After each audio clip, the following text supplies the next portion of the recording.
Vessel Monitoring System waa qalab lagula socdo dhaqdhaqaaqa doomaha kalluumaysiga si looga hortago maraakiibta iyo doomaha sharci darrada.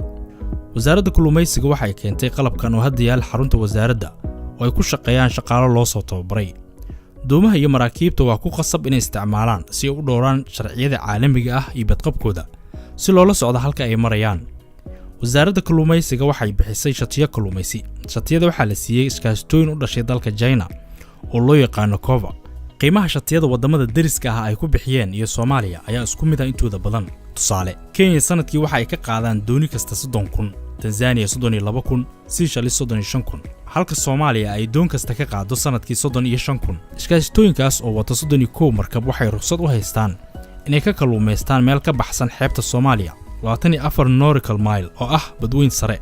Waxaa sidaas loo sameeyay si loo ilaaliyo kalluumaysatada wadaniga ah oo aan halkaas gaari karin.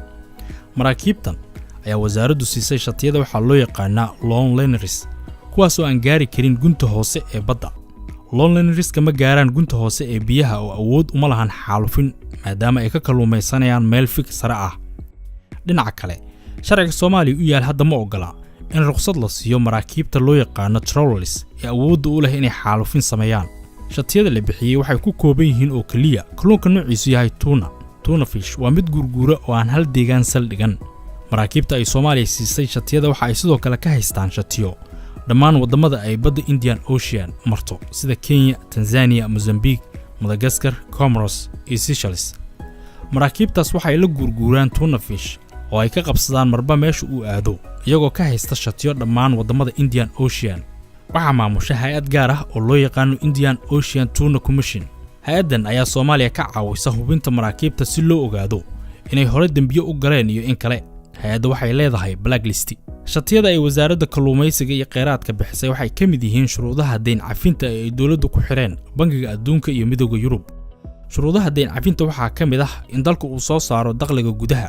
Taasi iyadoo laga duulayo xukuumadda waxay wasaaradda fartay in isha dhaqaale ee kheyraadka badda laga faa'iideysto, sidoo kalena horumar lagu sameeyo waaxda kalluunka iyo kheyraadka badda.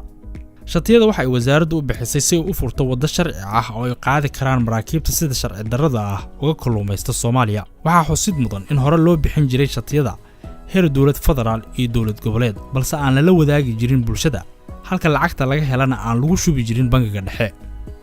Wasaaradda Kalluumaysiga ka hor inta aysan bixin shatiyada waxay kulamo muddo socday la yeelatay wasaaradaha kalluumaysiga iyo kheyraadka badda ee dawladaha xubnaha ka ah dawladda federaalka ah iyagoo ka heshiiyay sida loo kala leeyahay shaqada. Tusaale, dawladda dhexe iyada awoodda u leh bixinta shatiyo la siiyo shirkadaha ajaanibta ah wixii ka baxsan biyaha Soomaaliya 24 nautical mile, halka dawlad goboleedyada ay awood u leeyihiin bixinta wixii ka hooseeya